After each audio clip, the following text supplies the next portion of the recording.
Frontline is a presentation of the Documentary Consortium. Tonight on Frontline, new evidence on the assassination of John F. Kennedy. He said, "Did you hear the good news? They shot the son of a bitch. They killed the son of a bitch." Correspondent Jack Newfield examines the revelations of former mob lawyer Frank Regano about the possible role of the Mafia and Jimmy Hoffa. And you're ranting and raving for a while about this goddamn Kennedy, and they just got to get rid of John Kennedy. I think he used the word kill even. So we were celebrating his assassination of the president. I was horrified, absolutely horrified, hearing the two of them toast to that assassination. Tonight, JFK, Hoffa, and the mob.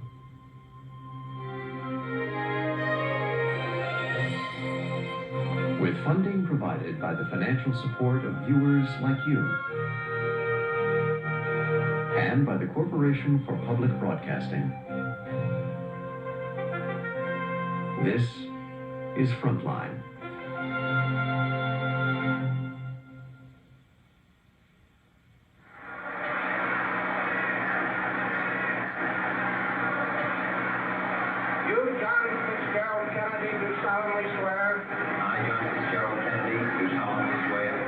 As America watched the inauguration of John F. Kennedy on January 20th, 1961, the Mafia was watching too, watching with confidence and with apprehension. Part of the mob had joined the vast coalition which had elected Kennedy. A few were even friends with his father. So help you God. So help me God.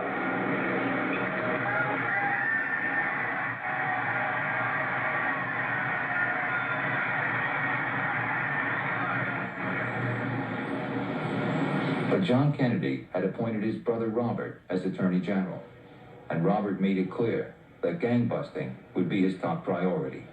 Do you expect to delve into any particular fields when you take over as Attorney General? Well, I think that there are a number of different areas and where action is needed. I think that in the field of organized crime, I think it's a very serious situation that's facing the country at the present time. Before the Kennedys, the mob had literally been getting away with murder. The glory years for the mob were right after the Second World War, right up to 1960. That was it. Nick Pileggi has written about the mob for 30 years and was co-author of the movie Goodfellas. They owned politicians, they owned unions, they could actually socialize. The FBI said they didn't exist. It was unbelievable, it was glorious. Now, would you explain what debating a place means? Well, Jack and Robert Kennedy had studied the mob since 1957, when they took the lead on the McClellan Committee's investigation of organized crime and its association with organized labor. They focused on Jimmy Hoffa, president of the International Brotherhood of Teamsters, the largest union in the country. They were quick to clash. I would like to say, Senator, that if you're trying to federalize the American labor movement for Hoffa, or for your dislike for Hoffa, then spell it out in the law, exempting everybody except Hoffa, will you please? Well, we're exempting everyone but racketeers and hoodlums and crooks. I would like to have you draft that language. I'm not talking necessarily. As Attorney General, Robert Kennedy was determined to convert his knowledge of the mob into a new national policy. Don't define it. Do something about it, he told the young lawyers he recruited for this mission. Robert Blakey was one of those lawyers. You just can't know how inefficient and complicated and inept the government is unless it's held together in some way by the force of somebody's personality. Robert Kennedy had that and did that. He forced FBI Director J. Edgar Hoover to shift manpower and resources away from hunting communists to busting gangsters.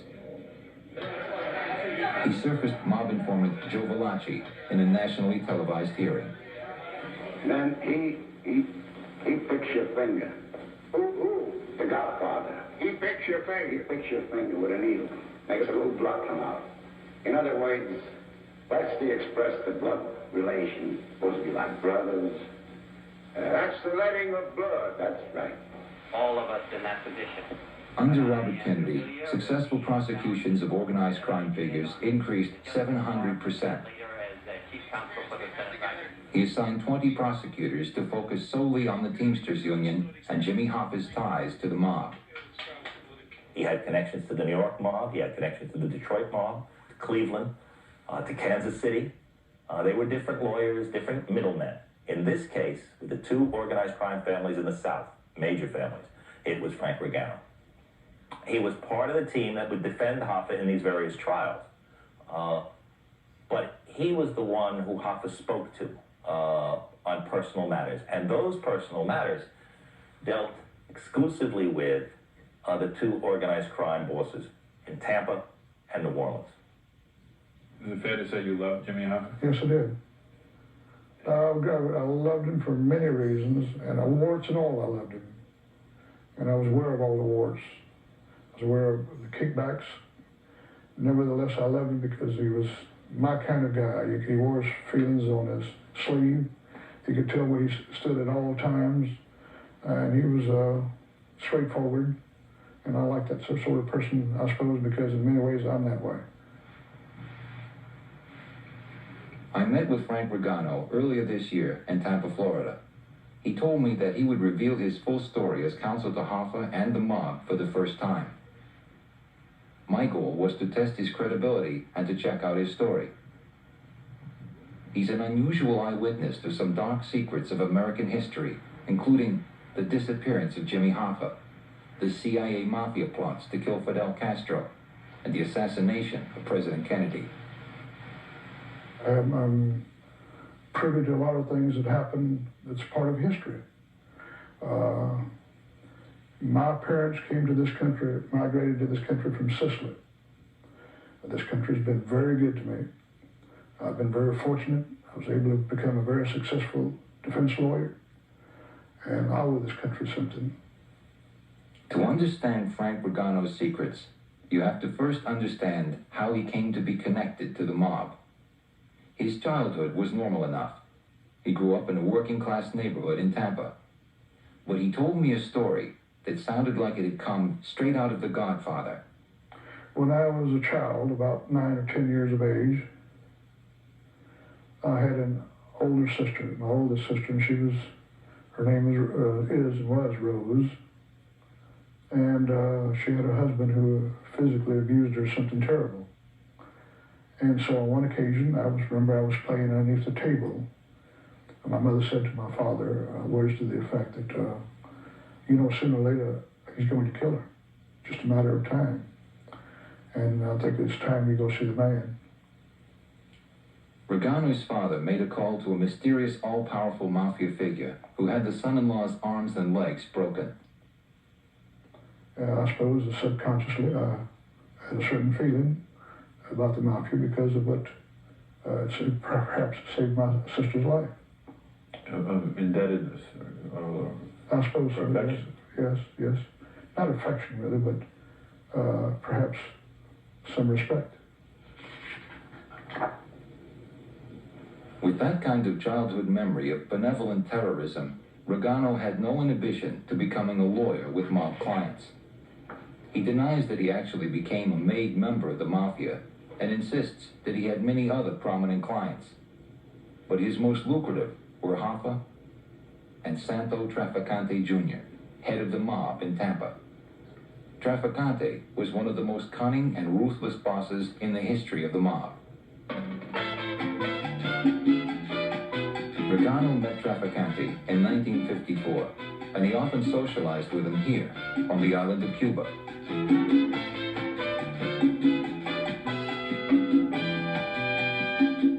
Cuba before Castro was a gangster's paradise. Mobsters and celebrities alike flocked to this Caribbean hotspot, and Regano often took along his movie camera.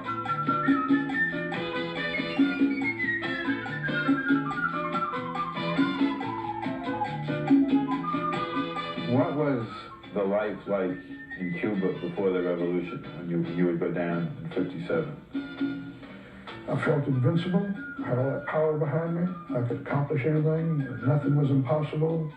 And it was almost, the only way you can describe it, was almost magical. They could open all sorts of doors and make almost anything possible. My wish was their command.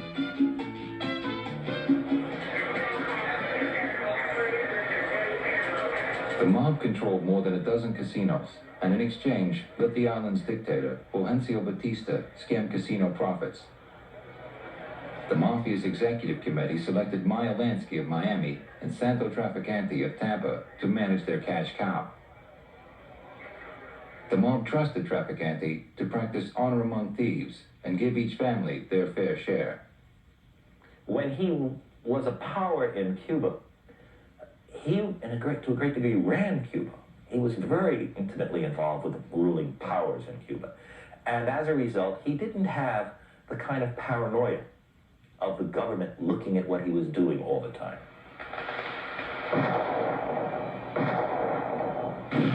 But in 1959, Fidel Castro's revolution threatened the operation of the casinos. The mob hedged its bets, supporting both sides of the conflict. Frank Sturgis, who would later become famous as a Watergate burglar, was Castro's man in charge of the casinos. What did Trafficante do covertly to help Castro when he was a revolutionary in the mountains? Give money to the underground, which he had many of the people in the underground working for him. So this is what he did. He supported them financially. After Castro took power, the future of the casinos was in doubt. The mob tried to keep Castro pleased. One casino donated a tractor to help agrarian reform. At one point, even Jimmy Hoffa got involved.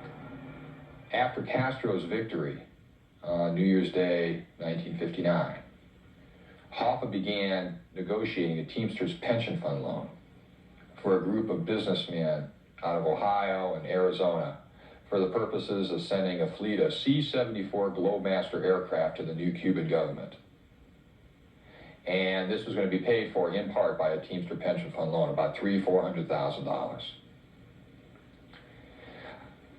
In April of 1959, Castro double-crossed the mob, so to speak. All of a sudden, the order came down, close all the casinos in Cuba. And all the casinos in Cuba were closed. My people went over and says, hey, you're closed up. He exiles Carlos Marcello from Cuba, sends him back to New Orleans. Meyer Lansky flees the island, and Santos Trafficante is placed under arrest and imprisoned. Regano says he helped get Trafficante safely out of Cuba. And they were going to execute him. They were going to put him before the firing squad. And I went down there and I met with the Attorney General. And as a result of that meeting, Santos was allowed to leave there. How much did you have to pay? I don't know that. I'm sure it's something was paid, but I have no idea what was paid. But I'm sure it cost a great deal. Unknown to Regano, a gun runner by the name of Jack Ruby came into Cuba during this time. And according to documents and congressional testimony revealed years later, he met with Trafficante in jail. At the same time, Ruby offered bribes to the Cubans to get people out of prison. Angered at being thrown out of Cuba, the Mafia wanted to kill Castro. So did the CIA. They went to the mob for help. Because of his Cuban connections, the agency tried to recruit Trafficante. But according to Regano, Trafficante believed it was impossible to assassinate Castro without getting killed in the process. So he decided to just play along with the CIA. It was just a big scam. There's no intention, no effort whatsoever, or any attempt made to assassinate Fidel Castro. And Santo had lost millions of dollars in investments and holdings in the revolution, but he didn't want to think he could get back? No. He was very realistic, very philosophical about that. He thought that was a lost cause, especially after the Bay of Pigs. Santo was wise and clever beyond belief. In 1978, Trafficante was subpoenaed to testify about the CIA-Mafia plots before a congressional committee. It was a rare opportunity to see the mobster in public, but he had truly made a special request to the committee. The witness having requested that he not be subjected to radio, television, or photographic coverage, the committee directs that all lenses be covered and that all microphones used for coverage be turned off at this time.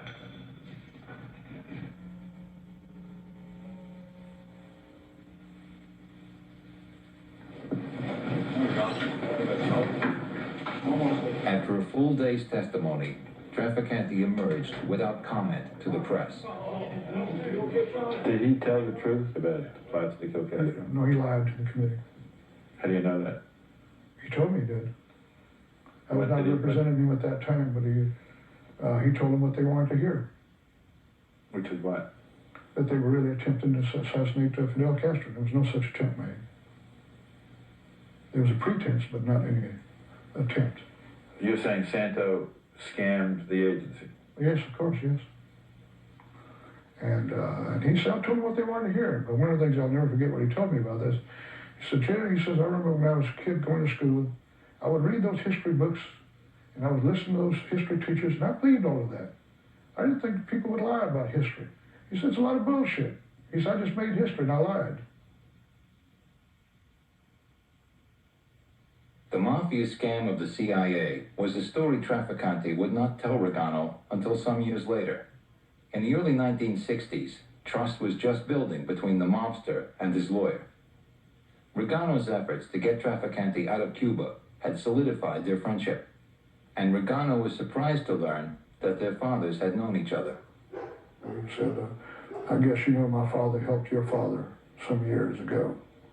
And I didn't know what he was talking about. I had no idea what he was talking about. He said, you know what I'm talking about? He said, your sister.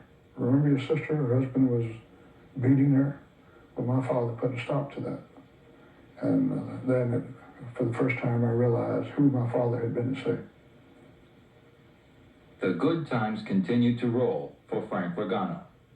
From the beginning, he overstepped the boundary between lawyers and their mob clients by often socializing with Trafficante. Regano's wife, Nancy, often joined them. I had been with Santo and Frank many times for dinner. The man was an absolutely perfect gentleman. I liked him. I liked him an awful lot. He was well-read. He spoke to me in very, very kind terms. Very polite, low-key person. Trafficante was a godfather's godfather. His father had been a mob boss. In his 20s, Santo Jr. was sent to New York to be an apprentice under Mafia boss Carlo Gambino. Trafficante had been raised as a mob prince. He had a sense of well-being. He had a sense of dignity. And so you could see right away that here was a man who didn't, who had a sense of his own worth and wasn't running from people and wasn't running from anything. That gave him tremendous power. It also meant that he was totally housebroken as a social being. And it would have been easy for a lawyer like a Frank Regano to deal and act socially with Santo Trafficante. Trafficante wasn't hanging around a mob social club where, you know, all they did was punch each other in the arms and curse. It was a totally different kind of culture, totally different kind of being. And I think that helped in the seduction, albeit unwitting, but in the seduction of Frank Regano into that world. But there was a more sinister side to Santo Trafficante. For all the panache, for all of the style, for all the sophistication, this man, of course, ordered murders. Many murders. I mean, he was, in the end, under all that style, a butcher. Trafficante told Regano that he wanted to do business with Jimmy Hoffa, but he wanted to be able to testify truthfully that he had never met Hoffa if he were ever called in front of a grand jury. So he asked Regano to serve as intermediary. I don't know that I was the appointed messenger, but it just turned out that way. So whenever I would see Santo, and he knew I'd just left Jimmy, of course, we didn't call him Jimmy, we called him Mark Taduzzo. I'd given him that nickname. He would just, Santo would say, what's Mark Taduzzo up to these days? What's going on? What's happening? You know. What's the translation of Mark Taduzzo? A little hammer. Because I gave him that name because he was always pounding away, and it reminded me of a little hammer pounding away.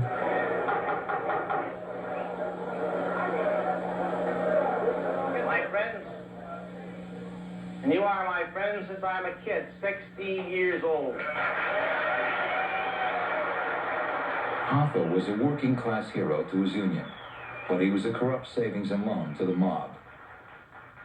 He controlled $1.4 billion, which had been set aside for the retirement of thousands of rank-and-file truck drivers. The mob wanted to borrow money from the pension fund for risky business ventures. When Trafficante wanted a Teamster loan for himself or a friend, Regano served as his broker, taking finder's fees for tens of thousands of dollars. They can lull you to sleep. In the early 1960s, Robert Kennedy came down hard on Jimmy Hoffa. 15 grand juries investigated the Teamsters on charges ranging from fraud to extortion to rigged elections. This is Gestapo tactics as never practiced even by Hitler, Mussolini, or Khrushchev. Hoffa was fed up. During a strategy meeting with his lawyers, he posed a question about Bobby Kennedy, who he had nicknamed Booby. What do you think would happen if something happened to Booby? That's where he put it. And Bill Buffalo spoke up and said, that's easy. He says, John Kennedy would be so pissed off, he says, he probably would appoint somebody could be worse than Bobby Kennedy. And then Jimmy asked, the next question was, well, what if something happens to John Kennedy? What do you think will happen? And Bill said, he said, you know, Lyndon Johnson hates Bobby as much as we do. And he'd kick his ass out, he'd get rid of him. And there'd be another attorney, there's no question about that, he'd get rid of him. And Jimmy said, so that makes a lot of sense. Apparently, this wasn't the first time Hoffa had talked about killing one of the Kennedys. A year earlier, he told Ed Parton, a corrupt Louisiana Teamster, that he wanted to kill Robert Kennedy. In September of 1962, Ed Parton and Jimmy Hoffa were having a conversation at Teamster headquarters. During the conversation, Hoffa insisted that he wanted to kill Bobby Kennedy. Before he died, Parton recounted Hoffa's plan for killing Kennedy. Moldea taped the conversation. I want the plastic explosives.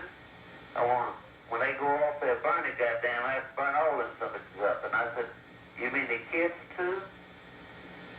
He said, that's right. So they're blown to that something, don't they? I said, now wait just a goddamn minute. I said, I ain't gonna be no part of listening to nothing about kids being killed.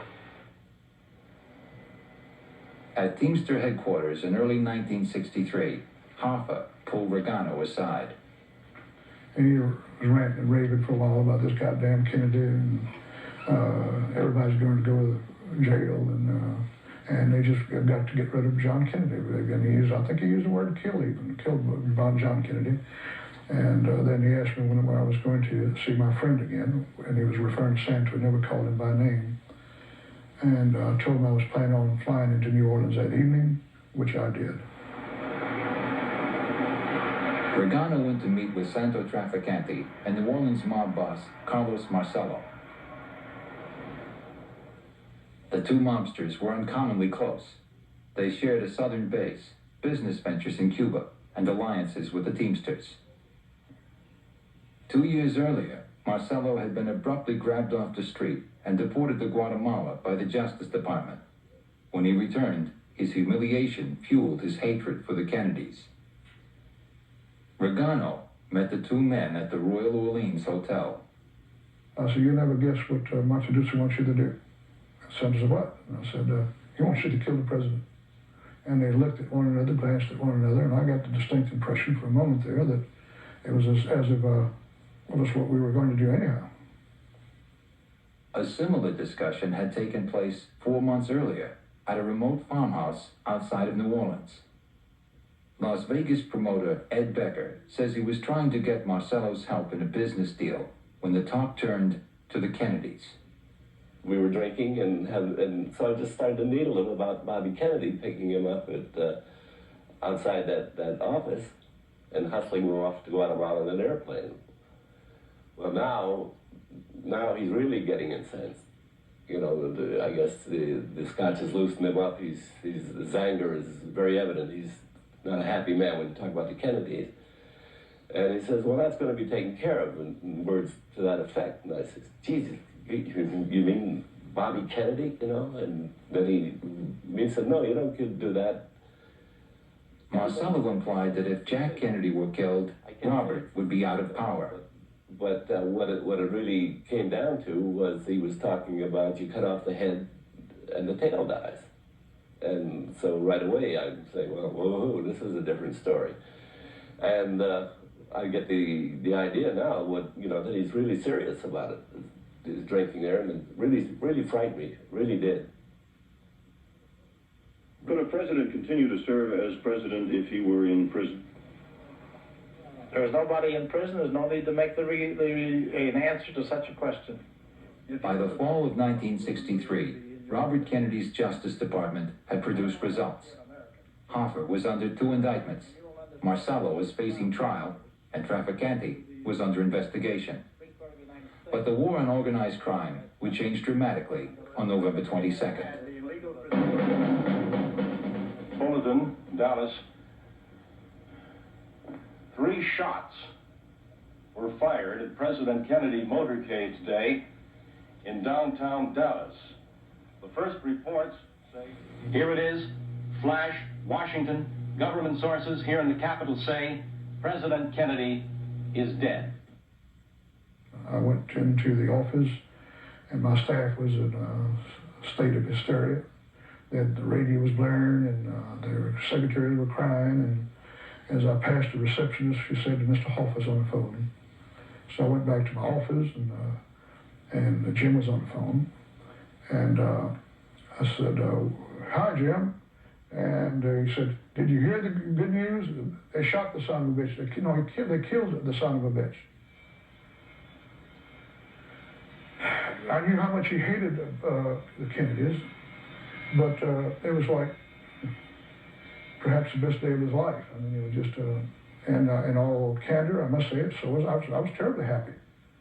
My client's enemies became my enemies. Trafficante also called Regano that day and suggested that he and Nancy meet him at the International Inn to celebrate. And we went into the lounge and we were toasting, and the assassination of the president, and he was beside himself. And he what was he saying? We got rid of that goddamn Bobby Kennedy. Maybe they'll get off of Jimmy's back, and they'll get off of Carlos's back, get off our backs. I think the only way that I can describe, I was horrified, absolutely horrified, hearing the 2 of them toast to that assassination. And I slammed my glass down, and I turned and I just fled. It was more than I could take. Did a part of you want to leave with her? Or you... Oh, yes, of course, yes. I wanted to leave with her, but then I felt that Santa would think less of me, I tried to put myself in his shoes, and he wouldn't have done that. For a fleeting moment, that night, before I stormed out, for a fleeting moment, I had a feeling that Santo had something to do with that.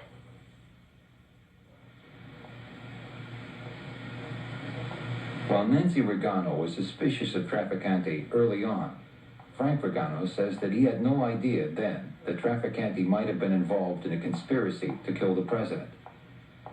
Even now, he can't quite confront the consequences of his past. I was troubled by the power of his denial, so I pressed him about his sanitized portrayal of Santo Trafficante. At that point in your life, did you have any guilt or shame or even doubt that you were putting your legal talents to the service of scum and people who were hurting society? Well, in the first place, Santo and I had an understanding, a tacit understanding, that I would never ask questions. But Frank, you now know that Santo had many people murdered. You now know you ran an organization that committed many crimes. Of course, of course. When you were in the middle of it, did you think about it? Did you feel anything about it?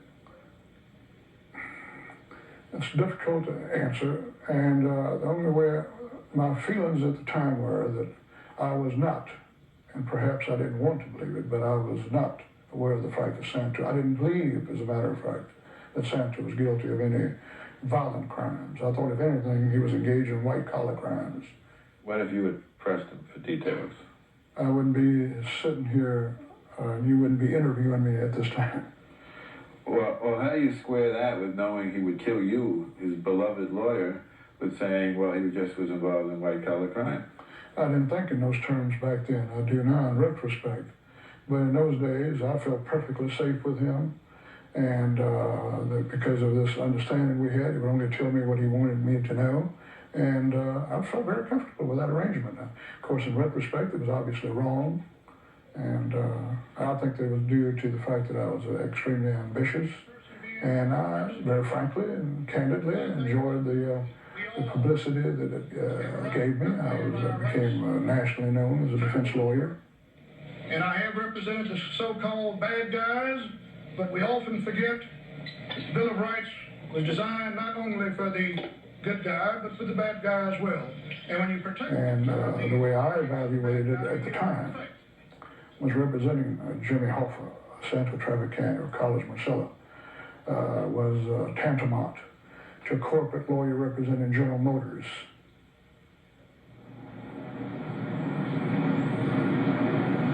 With a hostile new president in power and his brother gone, Robert Kennedy quit as Attorney General in 1964.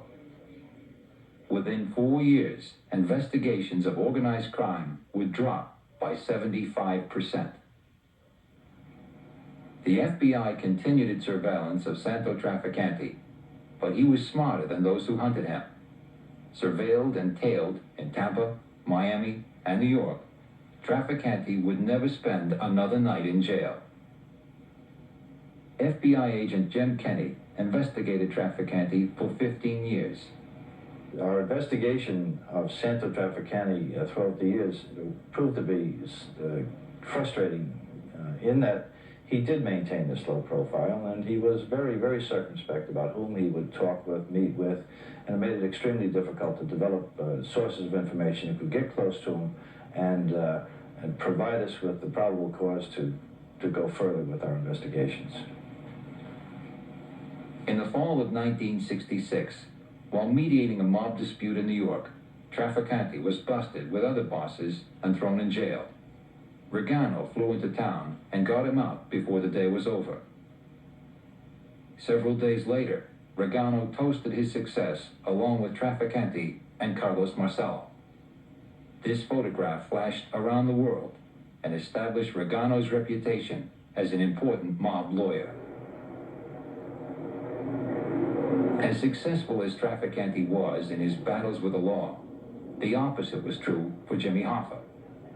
On March 7, 1967, he reported to the U.S. Marshal's Office to begin serving 13 years for labor racketeering and jewelry tampering. Hoffa arranged for his close aide, Frank Fitzsimmons, to be elected president of the Teamsters. Part of the deal was that Fitzsimmons would try to get Hoffa out of jail. And as those who made comments to him at the time said, hey, what are you picking him for? Must be 100 guys more qualified. He says, yeah, but I can control him. And as he was reminded many times thereafter, if you can control him, so can somebody else. And that's exactly what happened. The mob began dealing with Fitzsimmons, and Hoffa was abandoned in prison. He was climbing walls. He was doing what we call bad time, what lawyers call bad time. And he'd been in prison at that point approximately 4 years. In April of 1971, Hoffa was granted a 4-day humanitarian leave to see his ailing wife. He used the opportunity to set up a meeting with Fitzsimmons at the Fairmont Hotel in San Francisco. Hoffa asked Regano to be present. He said, Fitz, look me straight in the eyes, because I'm going to say this one time and one time only. And so listen very carefully. He said, if you don't get me out of prison before Christmas Day, you won't be around to celebrate New Year's. And at that point, he looked over at me and said, I still have friends on the outside. And that's when it finally dawned on me as to why my presence was required. That he was, in effect, telling Fitz that he still had muscle on the outside to carry out his threat. Hoffa was released from prison on December 23, 1971, 2 days before his deadline. Did you speak to Mr. Fitzsimmons since you've been out of prison? I have spoken to Fitzsimmons, given him my best regards, and assured him that our friendship is as always has been and will stay that way. This is purely a... Regano says that Fitzsimmons had cut a deal with the Nixon administration on Hoffa's behalf. I don't want to talk about that. Was there a cash contribution involved? Yes. In the transaction? Yes, he told Nixon that they would make a healthy contribution. And in fact, Alan Dorfman made a contribution. What he told me was he delivered $1 million in cash, but I don't believe that. I think it was more like $100,000 or $200,000. Who did he give it to? John Mitchell, the Attorney General. And there's no question in my mind about that at all. Fitzsimmons then cut his own deals with the White House. According to secret FBI memos I obtained, Nixon personally ordered Attorney General Richard Kleindienst to protect Fitzsimmons from criminal investigation.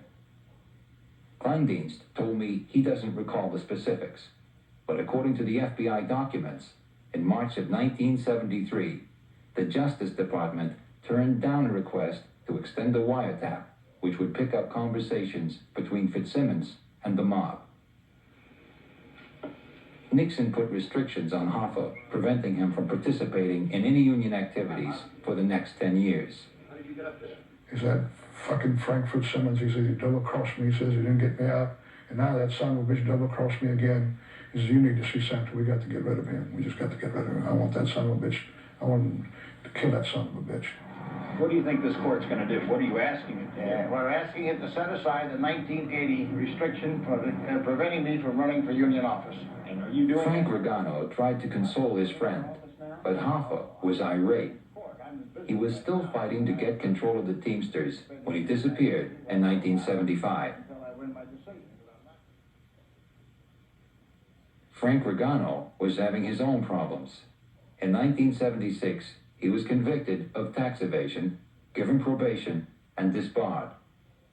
But when I totally became disillusioned with Santo, really became disillusioned with Santo, was when Santo came to me after Frank had been convicted. And he told me, he said, you're a nice woman. You have nice children. It's over for Frank.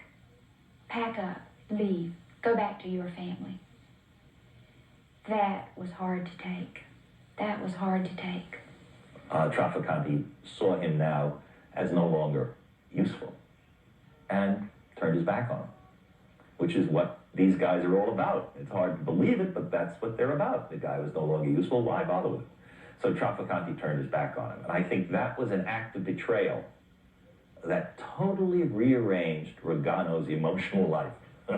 I think it was something so extraordinary. He never believed it could happen. I mean, he had a lifetime with his wife, Nancy, saying they're not real friends, they're not your real friends, they will betray you, they've done all, and he kept, oh, that's just Nancy, that's just Nancy. Well, in the end, he found out she was right. Over the years, I felt that they were being unfair and placing him in the same category as the other so-called mob figures. I thought he was different. There came a time where I was virtually destitute, and I was a very proud man, and Nancy was the one that finally convinced me that we had no other options, and I needed to go see him about some financial assistance. And I went to see him, and he greeted me as he always did, kissed me on both cheeks, and put his arms around me, and I was about to ask him, he said, Jay, I love you like a brother. He hugged me again, put his arms around me, ask me anything you want. He says, you want some arms broken, some legs broken, you want to get rid of somebody? I said, Sandra, and he said, just don't ask me for money. I said, Sandra, I don't want any arms broken or legs broken, get rid of that. I need money. Jay, I can't help you. And that was it. And I was flabbergasted. And then finally dawned on me that he was no different than the rest of them. and they abandon you. And I thought ours was a special relationship. When Frank came back from that meeting and told me, you know, what Santo had said, I don't normally talk like this, but I have to say it. I just looked at Frank and I said, that dirty son of a bitch. I haven't given up any thought. Frank Regano was unable to work for 5 years until the courts finally reinstated his law license in 1981. When an ailing Santo Trafficante was indicted for racketeering in 1983, he realized Regano had become useful once again and asked him to help with the defense. He told Regano that he was afraid of dying in prison. And I felt obliged to represent him, knowing that he would not represent me if the shoe was on the other foot. But I had to live with myself. If I'd had my way, Frank would not have represented him. As far as I was concerned, this man meant nothing to me anymore. I hoped he hadn't meant anything to Frank. But there was something left that Frank had to do for him at that last trial. In 1986, the two men showed up for their last legal battle together. A grateful Trafficante had a private conversation with his godson, Frank Regano's son, Chris. He offered to have the legs broken of anyone who was giving his godson trouble. For Santo Trafficante, violence was an expression of intimacy. In the end, the judge declared a mistrial, saying there wasn't enough evidence to proceed further, and Trafficante escaped jail one final time. A year later, Trafficante was dying. Facing heart surgery, he was unlikely to survive. He summoned Regano to his house for one last conversation. And he just wanted to get some things, I suppose, off his chest, and what he was in effect doing was telling me about mistakes he'd made in his lifetime, and if he had, how he would do things differently if he had his life to live over again. And that's how it got started. For the first time in 30 years, Regano asked Trafficante a direct question. So all the time I asked him during those conversations we had for some hour and a half, the only time I asked him a question outside of legal proceedings, I asked him, I said, what happened to Mark Tadutsu? And he told me the story. Who did Santo tell you killed Jimmy Hoffa? Fitz and the mob. Why? They didn't want him back into the Teamsters. They were very comfortable with Fitz. He couldn't say no to requests for loans. And that's what Santo was telling me on this. Could Santo have stopped the murder? Yeah, and that's why he asked me not to say questions. He says, he says, my hands were tied.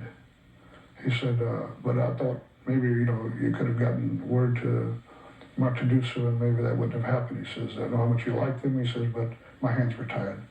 And I was afraid that they knew I was telling you this, that I would have problems with my friends up north. But the most startling revelation in this deathbed conversation concerned the assassination of President Kennedy and the involvement of Carlos Marcello, the New Orleans mob boss. And he said that Carlos had fucked up, and he got rid of Giovanni. He called John Kennedy Giovanni in Italian as John, as I knew he was referring to. And then he said that they should have gotten rid of Bobby instead. Well, when he says Carlos fucked up, what does that mean? That they should have killed Bobby instead of John Kennedy. That's a clear message to me. It's very clear to me. Santo Trafficante died 4 days later. I had never been a conspiracy thinker or an assassination buff. I was with Robert Kennedy writing a biography when he was killed in 1968, and I've had an aversion to the subject ever since. But I needed to test Regano's credibility, so I went to the assassination archives in Washington, D.C. I was familiar with the general findings of the House Assassination Committee in 1979. It found, for example, that there was a conspiracy to kill the president, although the committee said it could not conclusively prove who was behind the conspiracy. But it did say that both Santo Trafficante and Carlos Marcello had the motive, means, and opportunity to assassinate President Kennedy. According to committee documents, Carlos Marcello had credible associations to Jack Ruby and Lee Harvey Oswald. There was also testimony that linked Trafficante to the assassination. A highly trusted FBI informant named Jose Aleman testified in secret session that Trafficante told him in September of 1962 that Kennedy was, quote, going to be hit, end quote. Mr. Aleman, do you solemnly swear the evidence you're about to give this committee will be the truth, the whole truth, nothing but the truth, so help you God? Thank you. But when he went into public session, Aleman, who by now was in fear for his life, changed his story. Prior to that, had you heard the expression, he's going to be hit, the term before? Are you familiar with that expression? Well, it's going to be hit with a lot of votes from the Republicans or anything like that. I didn't have any idea at that moment. That's why I want to bring this to the committee. In the end, the committee, in what it called its duty to be cautious and because of a lack of direct evidence, did not commit to the involvement by Trafficante or Marcello in the assassination. That was 13 years ago. To clear up the committee's ambiguous conclusion, I looked up the man who wrote the report, the chief counsel for the Assassinations Committee, Robert Blakey. The same man who worked for Robert Kennedy fighting organized crime in the early 60s. Blakey, who is now a professor of law at Notre Dame, has recently had extensive conversations with Frank Regano. Do you believe that Santo Trafficante and Carlos Marcello had the intellectual and conceptual imagination to organize a successful conspiracy to murder the president? I not only believe they did, I think it's most likely explanation of what happened. Mr. Chairman, Blakey says that there are 3 independent witnesses who support Regano's story. FBI informant Jose Aleman, who committed suicide in 1983. Mobster Johnny Rosselli, who implicated the Mafia in conversations with journalist Jack Anderson. Rosselli was then murdered in 1976. And Ed Becker, who said Marcello planned to recruit a nut to kill the president. Well, did he actually say that he was going to get a nut to do the assassination so it can't be traced to him? Well, I said, you know, that's right away they know it's you, Carlos. I mean, you've got everything going for you. You're the one that hates them. Everybody knows this, you know. There's no worry. You get a nut to do this thing and nobody's looking at you. But, well, okay. So this deathbed revelation is not so much a revelation as it is a confirmation of what a substantial number of people have for some time believed to be the single most credible scenario of the assassination. I am more skeptical of the possibility that Hoffa was a third party in this assassination conspiracy, that he may have been knowledgeable about it, that he may have associated himself with it, and may have given consent to it occurring, all seems to me to be credible. That in some sense he was the origin of the plan, and that Marcello or Trafficante acted as instruments of Hoffa is something that I think is just simply not supported by the evidence, the weight of the evidence. Well, do you still think that the number... Frank Regano had said something else which interested me. He had attended the 1969 trial in New Orleans, where District Attorney Jim Garrison claimed that the CIA, not the mob, was behind the assassination. Regano got to know Garrison and went out drinking with him during the trial. What is your view of the trial and Jim Garrison? He was doing it to further his own political career. He had aspirations running for the governorship. Carlos told me that he was his man. He spoke very highly of Carlos. What was the context of Carlos Marcello telling you that Jim Garrison was his friend, and what did that mean? That Garrison was really trying to protect the mob, that he wouldn't do anything to say anything derogatory about the so-called mob and Carlos. If you want to say it, his investigation, the subtitle should be Anybody But Marcello. You want to ask yourself, could Carlos Marcello have influenced Garrison? And the answer is, he could have, he was.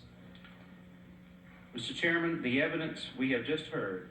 In 1979, while Blakey was finishing the Assassination Committee's report, the FBI launched a sting operation which ensnared Carlos Marcello. An undercover informant, wearing a hidden microphone, was recording hundreds of hours of conversations with Marcello. But Blakey was never allowed to hear these tapes. Indeed, at one stage, an assistant director of the FBI told me that Carlos Marcello discussed the assassination on one of these tapes. And I just went ballistic. I said, I've got to see it, I've got to understand it. He said, no, I couldn't have it. The FBI still has the tapes. But 2 months ago, Congress passed legislation which will eventually make public most of the assassination files, including the Marcello tapes. One more piece will then be added to the jigsaw puzzle we've been looking at for almost 30 years. There'll always be an element of mystery about November 22nd, 1963. But the pieces that Frank Regano has added make it all the more probable that the faces in the puzzle include Carlos Marcello, now 82, and Santo Trafficante.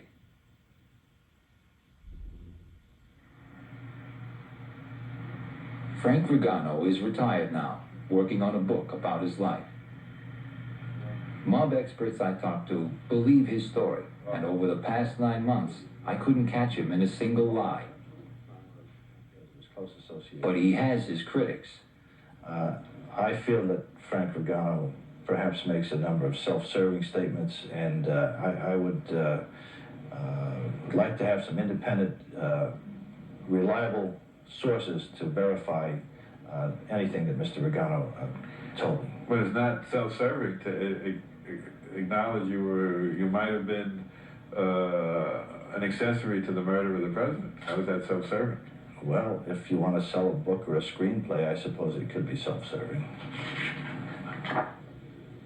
Frank Regano was convicted a second time of tax evasion and is now facing 3 years in prison. The son of immigrants, he was seduced and abandoned by the dark side of the American dream. Today, at 69, he lives with the belief that his own clients conspired to kill the President of the United States. It's a terrible thing to have on your conscience that you're associated with people who brought about that tragedy.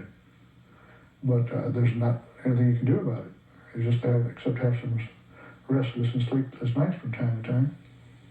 But is your disclosure a kind of atonement? I suppose we have to live with our conscience, and perhaps that helps me some, yes. But even more important, I think, is that the fact that we need to set the record straight, let the American public know what happened.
Funding for Frontline is provided by the financial support of viewers like you and by the Corporation for Public Broadcasting. Frontline is produced for the Documentary Consortium by WGBH Boston, which is solely responsible for its content.